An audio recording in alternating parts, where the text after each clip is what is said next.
สูตรอีกแล้วสูตรเต็มนี่ใหญ่ๆเลยสูตรเต็มนี่ทูปาดยกบุยขึ้นคันเวทโกงเครื่องนึ่งสูตรตัวนี้สุดยอดสุดยอด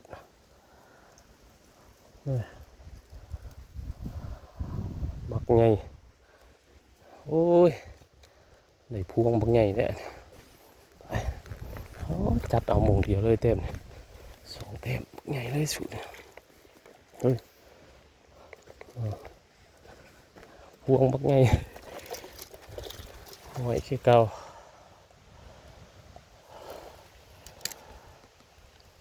หอยขี้เก่า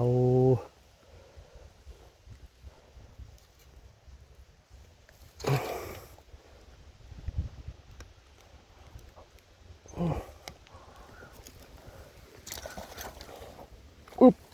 โอ้ตุ๊กพี่น้องเอ้ยได้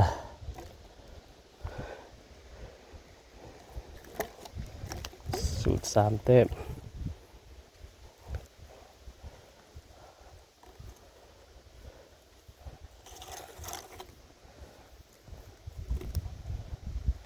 มันมาเนี่ย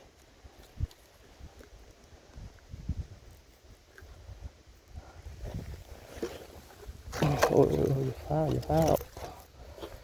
มัดคักก่อนเดี๋ยวก็จิตไปเป็นพวงแล้วเนี่ย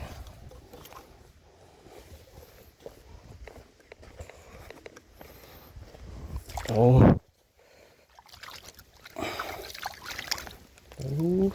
งามมาเนี่ย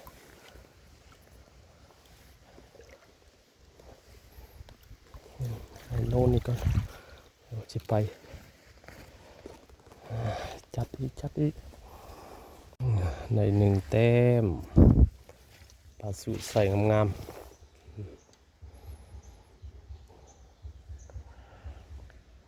ใส่งามเลยมันโอ้ปิดน้อยเดียวลืมแยงน้อยลืมแยงมาเนี่ยลืมแยงมาก็จะใส่ใช่แล้วมัน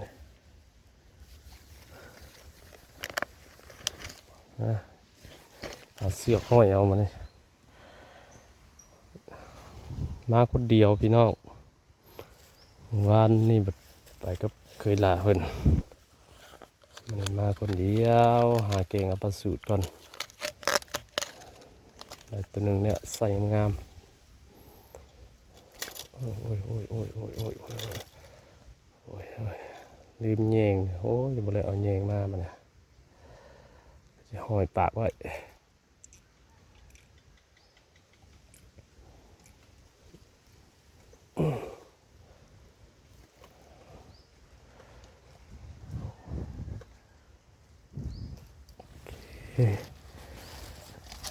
ได้หนึ่งเต็ม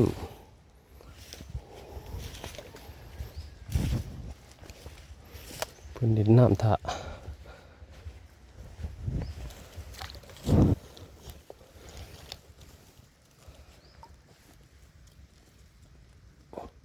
หนึ่งสูตร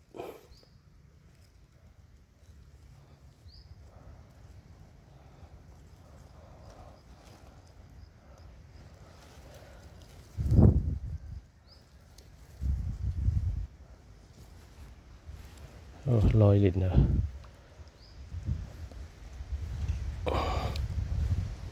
ต้องจับอีกเต็มโอ้บรรยากาศก็ลมเย็นขนาดมันออกมาตากอากาศอยู่ข้างนอกอากาศเย็นๆมานี่พอได้อยู่ได้กินหากินได้แต่เต็มนี่เนี่ยปลาสูตรกันบัดโอ้ยขึ้นโน้นบิดของอยู่ภาคนั้นเวิร์นเก่งอยู่ภาคนี้ของภาคนั้นได้ไต่ขัวไปแล้วอุ้ยแต่ย่านคักขัวไปเลยนี่ใครตัวมีฮาวจับเนี่ยจับทั้งสองข้างไป ไต่ข้ามไปให้ไปหน้าน้ำบบก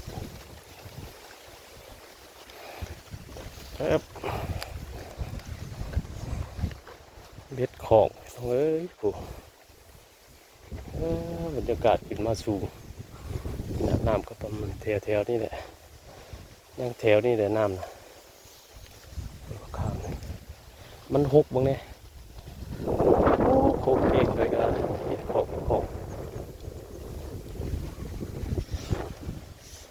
มาของอยู่ภาคนี้กลับมาปลดก่อนดีทว่ามาของอันแถวอันมีขัวกระไดลงอีกได้คนละ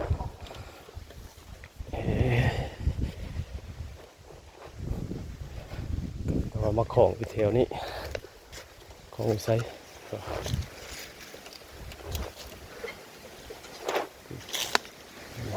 ของลุมว่ะของคักของแน่ดีได้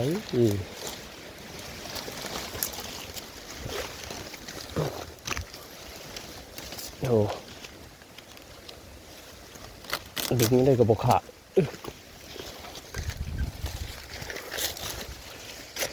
กลับไปที่เก้ามาปลดโอ้มือฟ้ามือฝนบ่มันนี่คืบๆนะเนาะขึ้นไปเก้าไปคือเก้า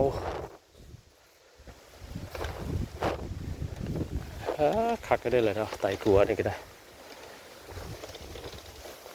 บรรยากาศลมห้วยด้วยบรรยากาศดี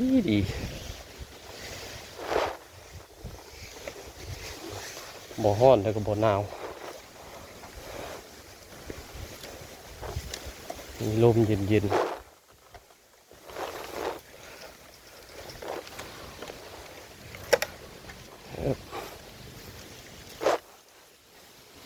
มาแถวเก้ามาเนี่ยแถวเก้าเลยใช่ไหม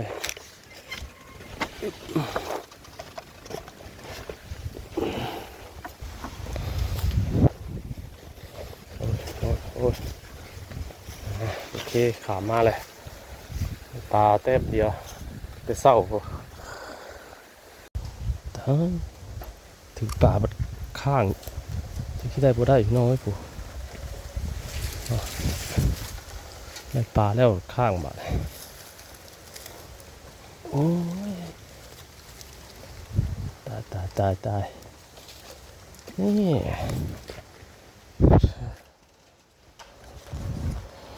เกือบพอได้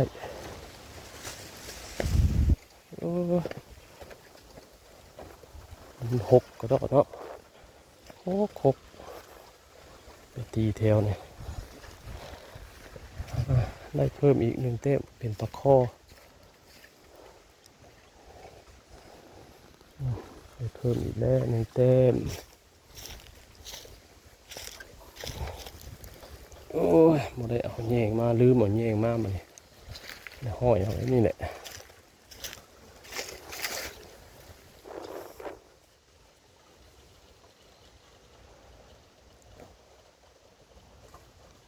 เกิดสิบ่ได้นี่ก็ได้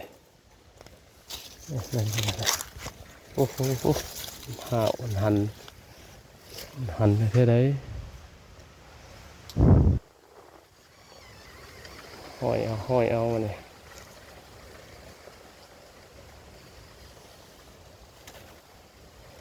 วัวนี่ปลาลายแต่มันหก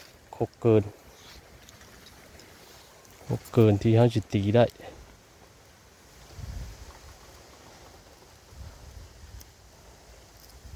เสร็จละออกมาฮอดกลางท่าก็ลืมแยงโอ้ยแยงที่ใส่ปลากูมือลืมลำบากเจ้าของแล้วบ้านนี้สิได้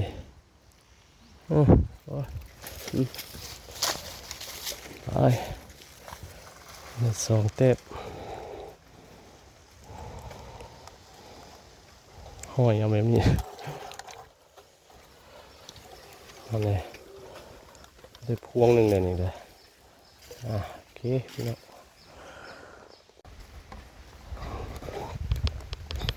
ได้2 เต็มคอก็ประสูตรง่ายง่ายง่าย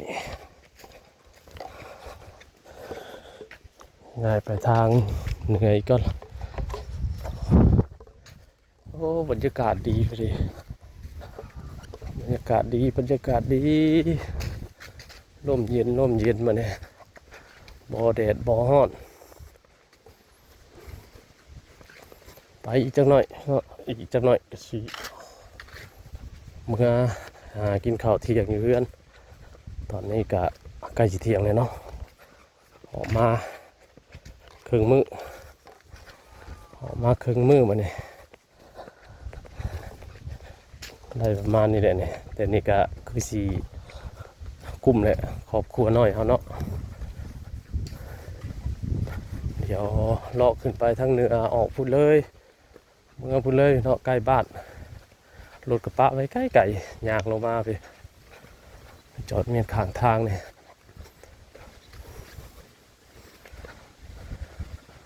เลาะใกล้ๆเลาะแคมบ้านเมื่อเลยบัดหากินข้าวเที่ยงเขาบรรยากาศก็ดีบ่ฮ้อนบ่อ้าวอากาศเย็นๆมาเนี่ยจอดรถเมียนไก่สิเลยไปเดินทางไปหมกไม้แล้วก็ใกล้ๆพุ่นแหละมาจุดนี้อีก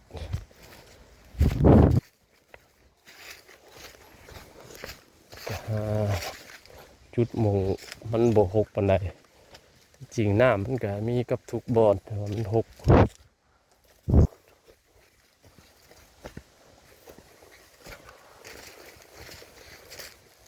เที่ยวนี้ก็หกอยู่เลยหมกปาดใหม่เนี่ยนี่มาจุดนี้เลยมันนี่แกงปลาสูตรมาได้แกงกันปลาคอแต่ว่าก็ปลาคอกระติดอยู่ได้เลย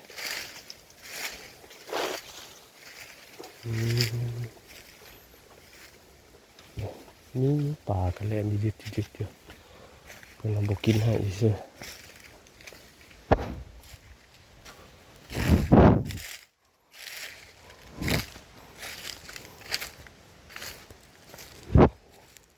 หวยน้อยหวยหกโอ้ยเงงอันก็ตอมตาตลอดถ้าคิดตอมไปเห็ดยังตาคนเนี่ย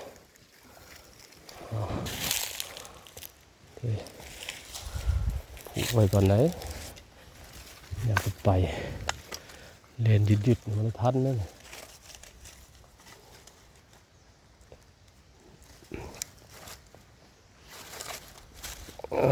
โอเคไม่นับทันเลยโอเคเราเมื่อมองนี้ก่อนอีกพี่น้องเลยเต็มเท่ากันห้อยคือเก่าเอาออกแล้วบ่โอ้ยออกแล้วเอ้ยได้สูตรนี่ได้พวงหนึ่งโอ้ตัวนี้ใหญ่กว่าตัวนี้น้อยกว่าโอเค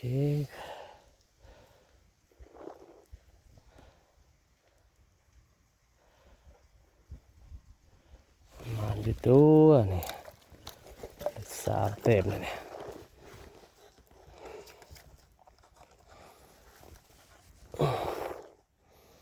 มัดไว้แบบนี้เลยทำบ่ไปทวงกันไว้3 เต็มหอยปลาโอเคพี่น้องมาแล้วมันเลยสูตรอีกแล้วสูตรเต็มนี่ใหญ่ๆเลยสูตรเต็มนี่ทูปาดยกบุยขึ้นคันเบ็ดกงเครื่องนึ่งสูตรตัวนี้ สุดยอดสุดยอดนี่บักไงโอ้ยได้พวงบักไงเนี่ยโอ้จัดเอาหมงเดียวเลยเต็มสองเต็มไงเลยสุดเฮ้ยพวงบักไงหอยขี้เก่า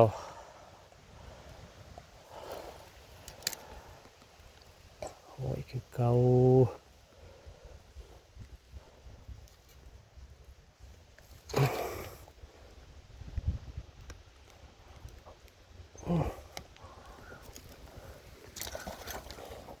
อุ๊บโอ้ตุ๊พี่น้องเอ้ยได้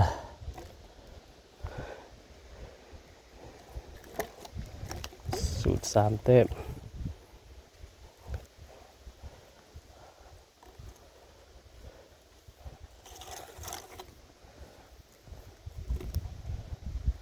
มันม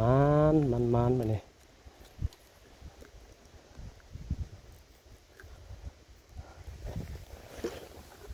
โอ้ยอย่าฟ้ามัดขัดก่อนเดี๋ยวก็จิตไปเป็นพวงแล้วเนี่ย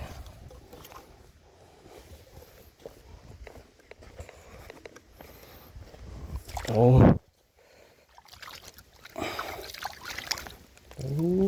งามมาเนี่ย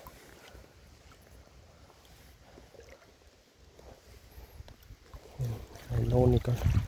เดี๋ยวจะไปจัดอีกเกือบโบได้รุดเบ็ดพี่น้องเอ้ยเกือบโบได้รุดขึ้นมาโคกคุบเอาอีกแล้วมันเลยพี่จักสิมันจักสุดมาเนี่ย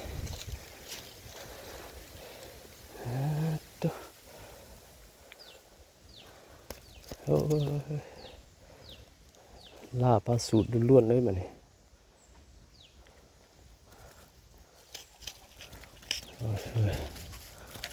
โอ้ย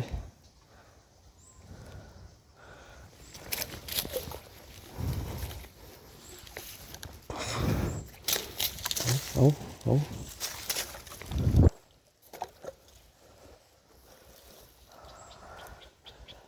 ลาปลาสูตร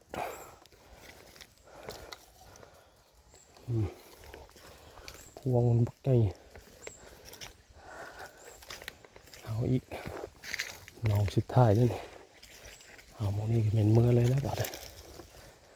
หากินข้าวเที่ยงเลยแล้วบัด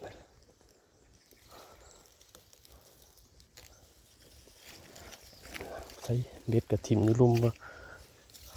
สิขึ้นมาทึ่งแบบลดจากเบ็ดบัดว่าเกือบบ่ได้โอเคพี่น้องเอาอีกก่อนปลาลายบุกินไปกลับน้ำกันพี่น้องเอ้ยได้พอกินเลยไม่ต้องเอาลายต้องเอาอย่างมากมายนี่สูตรตัวสูตร5 ตัวปลาคอน้ำ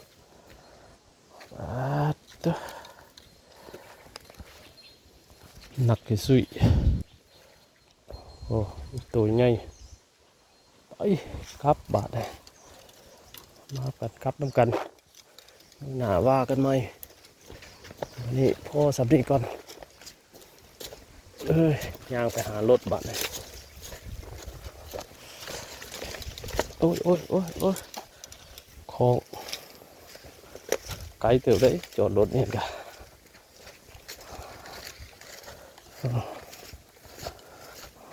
ไม่พอกินเลยสักนิดก็ได้พอสมควรตัวใหญ่ๆ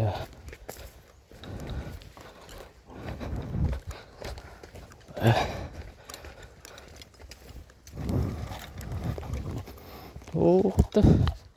บ่าสีเมื่อกินข้าวเที่ยงนี่จนบ่ายแหละบ่ายกลัวแล้วคำได้ออกมาเลยเพิ่นไปเรื่อยจำ กัสบ่ได้เวลาเลยเนาะโอเคพี่น้องไปเมื่อน้ำกันมาน้ำกันเมื่อน้ำกันมาเนี่ยหาอยู่หากินตามห้วยตามห้องตามผ่านตามเมื่อห้องนี่แหละโอเค